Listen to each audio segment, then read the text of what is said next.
다 같이 사도신경으로 신앙 고백하겠습니다.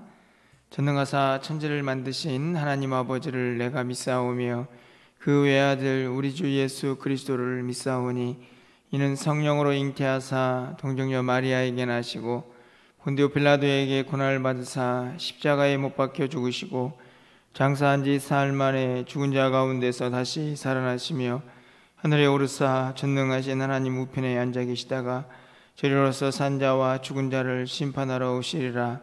성령을 믿사오며 거룩한 공회와 성도가 서로 교통하는 것과 죄를 사하여 주시는 것과 몸이 다시 사는 것과 영원히 사는 것을 믿사옵나이다. 아멘. 우리 찬송가 570장 찬양드리겠습니다.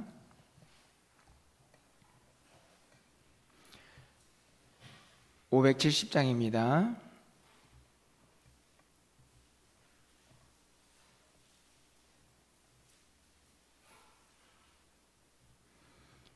주는 나를 기르시는 목자여 나는 주님의 귀한 어린 양 푸른 풀밭 맑은 시냇물가로 나를 늘 인도하여 주신다. 주는 나의 좋은 목자 나는 그의 어린 양 저를 따라 꼴을 먹여주시니 내게 부족함 전혀 없어라. 예쁜 새들 노래하는 아침과 노을 비키는 고운 황혼에 사랑하는 나의 목자 음성이 나를 언제나 불러주신다.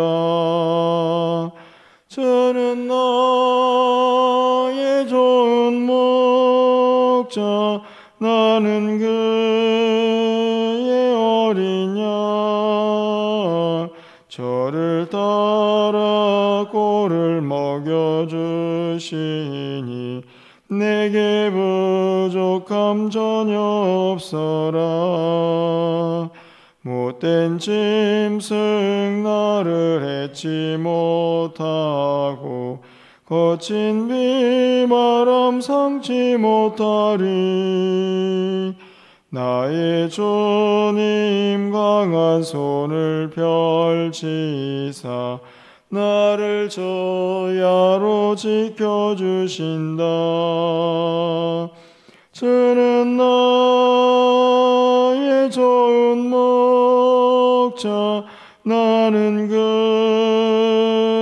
어린 양 저를 따라 꼴을 먹여주시니 내게 부족함 전혀 없어라. 아멘. 오늘 하나님 말씀은 잠언 27장 14절에서 27절까지 말씀입니다.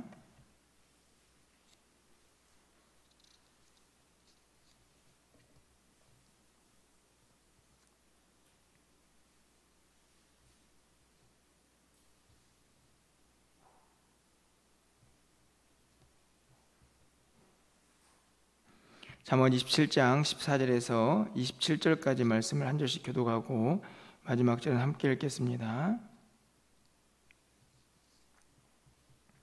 이른 아침에 큰 소리로 자기 이웃을 축복하면 도리어 저주같이 여기게 되리라.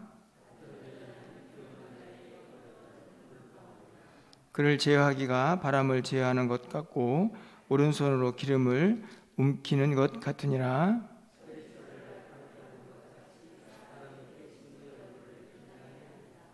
무화과 나무를 지키는 자는 그 과실을 먹고 자기 주인에게 시중 드는 자는 영화를 얻느니라.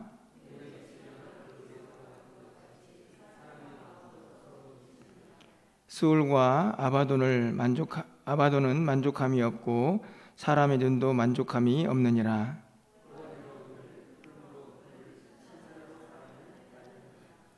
미련한 자를 곡물과 함께 절구에 넣고 공의로 찌을지라도 그의 미련함은 벗겨지지 아니하느니라.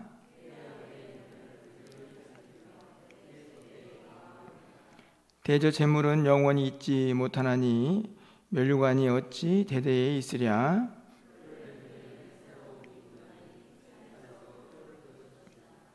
어린 양의 털은 내 옷이 되며 염소는 밭을 사는 값이 되며 염소의 젖은 넉넉하여 너와 내 집의 음식이 되며 내 종의 먹을 것이 되느니라. 아멘. 오늘 본문에서는 23절에서 27절까지의 말씀을 중심으로 함께 좀 말씀을 살펴보려고 합니다. 오늘 23절부터 27절까지의 말씀에는 목축을 하는 이스라엘의 모습들이 잘 기록이 되어 있습니다. 23절에 있는 말씀의 이하의 이 말씀들을 보면서 어릴 적에 제가 시골에서 자랐던 모습들이 좀 기억이 나는데요. 직접적으로 어려서 농사를 많이 짓는 일에 참여한 것은 아니지만 옆에서 그것을 보고 또 함께 조금씩 따라했던 그런 기억이 있습니다. 논이나 밭에 가서 농사를 짓기도 하면서 땅이 주는 어떤 풍요로움도 좀 경험을 하고, 많이는 아니지만 보통 시골에는 가축을 조금씩 키우곤 했습니다. 제가 어렸을 때에도 저희 집에 소를 2마리 정도 키웠던 기억이 나는데요. 대형으로 목축을 하는 것은 아니지만 그런 가축을 작지만 키웠던 그런 기억이 있습니다. 시골에서도 그렇게 1-2마리 키우는 소가 이제 누가 대학을 간다든지 아니면 집에 큰 일이 발생을 했을 때 그 어린 소를 키워서 그 집의 애경사에 큰 도움을 주는 그런 장면들을 종종 목격하곤 했습니다. 잘 키워서 좀 큰 일이 생겼을 때 그 소를 팔아서 그 값을 대신하는 것이죠. 그런 것들을 보면서 뭔가 잘 키워내고 또 그것을 통해서 뭔가 결과물을 얻어내는 그런 과정들이 어렸을 때 참 신기하기도 했다 하는 그런 기억이 납니다. 제가 오늘 23절부터 27절까지 말씀을 읽으면서요, 그런 어렸을 때의 기억들을 좀 되살려 보게 되었는데요. 오늘 본문에는 목축을 하는 가정에서 그 목축이 주는 한 가정의 풍요로움을 너무나 잘 노래하고 있습니다. 먼저 23절 말씀을 좀 가서 보시면 이렇게 시작이 되죠. 내 양떼의 형편을 부지런히 살피며 내 소떼에게 마음을 두라. 내 양떼의 형편을 부지런히 살피며 내 소떼에게 마음을 두라고 이야기를 합니다. 사실은 그 당시 조금 여유가 있는 사람들은 목동에게 양떼를 맡기고 그것을 돌보도록 하는 아마 주인도 있었을 거라고 생각이 듭니다. 그런데 23절에서는 조금 더 구체적으로 자기의 양떼는 자기가 살펴라 하는 그런 말씀이 기록이 됩니다. 형편을 살피라 라는 말은 자기의 양떼가 어떤 상태에 있는지, 잘 자라고 있는지, 먹을 것은 잘 먹고 있는지, 아프지는 않은지, 이런 여러 가지 전반적인 모습들을 살필 수 있어야 한다는 말씀이죠. 오늘 23절에서 아마 가장 중요한 단어가 있다고 하면 부지런히라는 단어가 아닐까 생각이 듭니다. 열심을 다해서 항상 양떼를 살피는 노력이 필요하다는 말씀이죠. 저희가 언젠가 이 게으른 자에 대해서 함께 말씀을 살폈던 기억이 있습니다. 게으름이 궁극적으로 가져다 주는 것은 무엇이었습니까? 바로 궁핍 그리고 곤고함이다라고 말씀을 드린 기억이 있습니다. 잠언 24장 33절과 34절 말씀이죠. 내가 좀 더 자자, 좀 더 졸자, 손을 모으고 좀 더 누워있자 하니 내 빈궁이 강도같이 오며 내 곰핍이 군사같이 이르리라 이렇게 말씀합니다. 좀 더 자자, 좀 더 눕자, 좀 더 게으르게 되면 찾아오는 결과는 빈궁과 곤핍이다 이렇게 말씀을 하고 있죠. 그런데 오늘 그와는 대조적으로 부지런히 양떼를 살피고 소떼를 살피는 자에게 어떤 결과가 나타날까요? 게으른 자에게는 빈궁이지만 오늘 성경은 부지런한 자에게는 풍요와 넉넉함이 함께한다라는 사실을 분명하게 우리에게 가르쳐주고 있습니다. 부지런해야 한다는 말씀이죠. 열심히 그 부지런함을 가지고 양떼와 소떼를 살필 수 있어야 한다 이렇게 말씀을 하고 있는 것입니다. 이 부지런함이 또 다른 이유가 있는데요. 24절 말씀을 가서 보시면 대저 재물은 영원히 있지 못하나니 멸류관이 어찌 대대에 있으랴. 재물이 영원하지 않습니다. 그리고 멸류관, 왕의 멸류관인데요, 뭐 권세, 명예 이런 것들을 대표하는 단어라고 말할 수 있습니다. 그것도 대대에 있지 않습니다. 다시 말하면 자기가 가지고 있는 재물이나 물질들, 이 명예들 그 어떤 것도 영원하지 않다 하는 말입니다. 왜 갑자기 이 구절을 여기에 집어넣었을까요? 겸손하는 말씀이죠. 부지런해야 할 또 다른 이유가 있습니다. 이내 재물과 명예들은 언제든지 사라질 수 있는 것들입니다.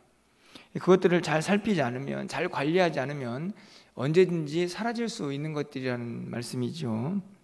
그런 의미에서 또 한번 우리에게 부지런함이 필요하다 하는 말씀을 오늘 본문이 우리에게 분명하게 가르쳐주고 있습니다. 25절 말씀을 가서 보시면요, 그 부지런함의 결과들이 하나씩 등장을 하게 되는데요. 풀을 벤 후에는 새로 움이 돋나니 산에서 꼴을 거둘 것이니라. 이제 가축에게 먹이기 위해서 산에 가서 풀을 뱁니다. 여러분, 풀을 베면 어떻게 될까요? 풀을 베면 더 이상 이제 풀이 자라지 않는 것이 아니고 또 비를 맞고 또 해를 보면서 어느 순간에 가보면 풀이 또 자라 있는 것을 보게 됩니다. 꼴을 거두어서 가축들을 먹이죠. 물론 직접 산에 가서 가축들을 풀어놓고 먹이기도 하지만 제가 어렸을 때 시골에서는 꼴을 베어다가 가축들에게 먹였던 그런 기억이 납니다. 이 소들이 꼴을 먹는 모습을 좀 보면요, 신기하기도 하지만 농부의 마음이 풍요롭습니다. 잘 먹고 있는 모습을 보면 그 자체가 큰 행복이죠. 오늘 25절에 있는 말씀을 보면 풀을 벤 후에 새로 움이 돋는다. 사실 이것은 하나님이 주신 은혜라고 말씀을 드릴 수 있습니다. 자연적으로 풀은 잘라진 다음에 다시 자라게 되죠. 그리고 또 농부는 그것을 가져다가 꼴을 먹이면서 가축을 길러내는 풍요를 경험하게 됩니다. 26절 말씀이죠. 어린 양의 털은 내 옷이 되며 염소는 밭을 사는 값이 되며. 그렇게 꼴을 먹고 잘 자란 어린 양, 염소, 그리고 소떼 어떻게 될까요? 양은 털을 제공해 줍니다. 그래서 옷을 만들 수 있게 되고요. 염소는 밭을 사는 값을 줍니다. 사실은 밭은 어떤 면에서는 훨씬 더 부동의 재산이라고 말할 수 있습니다. 염소를 팔아서 밭을 사서 자기의 재산을 조금씩 늘릴 수 있는 그런 기회를 삼게 되는 것이죠. 가축이 주는 풍요를 오늘 이 26절에서 잘 기록을 하고 있습니다. 옷을 만들고 밭을 사는 일만이 아니죠. 27절 말씀입니다. 염소의 젖은 넉넉하여 너와 내 집의 음식이 되며 내 여종에 먹을 것이 되느니라. 이 젖이 나중에 가정의 음식이 되기도 하고요. 그것이 얼마나 넉넉한지 여종을 먹일 수 있는 그 음식까지 충분하다라고 오늘 27절이 기록을 하고 있습니다. 여러분, 오늘 이 말씀들을 읽으면서 어떤 느낌이 드십니까? 나와는 거리가 멀어. 나는 지금 열심히 회사를 다니고 있지, 농사를 짓고 있거나 가축을 키우고 있지는 않아. 이런 생각이 드실지도 모르겠지만, 저는 오늘 우리의 삶에도, 이 시대에도 정확히 잘 적용되는 말씀이라고 생각이 듭니다. 마치 오늘 본문에서 가축이 한 가정에 주는 이 풍요로움을 우리에게 잘 보여주고 있는 것처럼, 우리가 이 땅을 살아가는 동안에 우리가 무엇을 하든지 간에 이런 풍요와 넉넉함을 우리가 누릴 수 있는 마음, 또 누릴 수 있는 복이 우리 가운데 임해야 한다는 말씀이죠. 그러기 위해서 반드시 필요한 것이 있습니다. 우리는 다시 23절 말씀으로 돌아가야 한다는 사실을 깨달아야 합니다. 이것이 지혜지요. 23절 말씀은 우리 다 같이 한 번 더 읽어보도록 하겠습니다. 내 양떼의 형편을 부지런히 살피며 내 소떼에게 마음을 두라. 자기가 하고 있는 일, 자기가 관리하고 있는 것들, 그것이 양떼든 소떼든 아니면 여러분이 함께하고 있는 직장이든 자기가 하고 있는 일이든 그 일들을 마음에 두고, 다시 말하면 관심을 갖는 것이죠. 부지런히 살펴야 합니다. 성실이죠. 사실은 저는 특별히 믿는 자들에게, 우리 모두에게 너무너무나 중요한 덕목이 이 부지런함이다라고 저는 확신합니다. 무엇을 하든지 간에 자기가 맡겨진 일에 최선을 다하는 것이죠. 마음을 두고 살피고, 그것이 무엇이든 최선을 다해서 열심히 그것들을 살필 때에 그것이 주는 풍요를 반드시 누리게 될 것이다. 그리고 마치 들판에 있는 풀들도 하나님 주신 은혜로 일반 은총으로 말미암아 쑥쑥 잘 자라서 그 풍요를 누릴 수 있는 일에 도움이 되는 것처럼, 모든 것들이 그렇게 성실한 자에게 주신 하나님의 넉넉함으로 다가오고 있는 것을 보게 됩니다. 오늘 제가 이 말씀을, 다른 말씀도 있지만 택하게 된 이유는요, 우리 성도님들이 좀 이런 풍요와 좀 넉넉함을 누렸으면 좋겠다 하는 그런 마음이 제 안에 일어났기 때문입니다. 물론 대단하게 부자가 되는 것을 우리가 기대하지는 않습니다. 기사에 보면 몇십억, 몇백억 건물을 사고 팔고 하는 그런 기사들이 종종 나타나고요. 어떤 사람들의 연봉은 몇천억이 되기도 하고 그렇습니다. 물론 그런 부자들도 있지만 사실 그렇게 엄청난 부자가 아닐지라도 그냥 우리의 삶에서 부족함 없이 풍요롭고 또 넉넉함을 누릴 수만 있으면 얼마나 행복할까 하는 그런 마음에 저는 오늘 이 본문을 가지고 우리 성도님들을 축복하고 또 기도하는 마음을 갖게 됩니다. 오늘 이 말씀처럼 여러분 안에 있는 성실과 부지런함, 사실은 그것 안에 하나님의 은혜가 없이는 또 수고한 대로 먹지 못하는 안타까움이 우리 안에 있는 것을 보게 됩니다. 하지만 오늘 우리의 삶에서 우리가 최선을 다하고 부지런하고 성실하게 우리에게 맡겨진 일들을 잘 감당하고 살필 때에 그 풍요로움과 넉넉함의 결과가 하나님 주신 은혜 안에서 좀 우리 가운데 좋은 결과물로, 또 그런 은혜로 함께하는 역사가 우리 모든 삶 가운데 넘쳐나기를 주님의 이름으로 간절히 축원합니다. 아울러서요, 마지막으로 한 가지 더 생각해 보게 되는 것은 이것을 좀 영적으로 적용해 볼 수도 있겠다 하는 생각이 들게 됩니다. 오늘 이 본문에 있는 23절부터 27절까지의 말씀을 다른 성경 구절과 좀 생각해 보면 시편 23편의 말씀이 떠오르게 됩니다.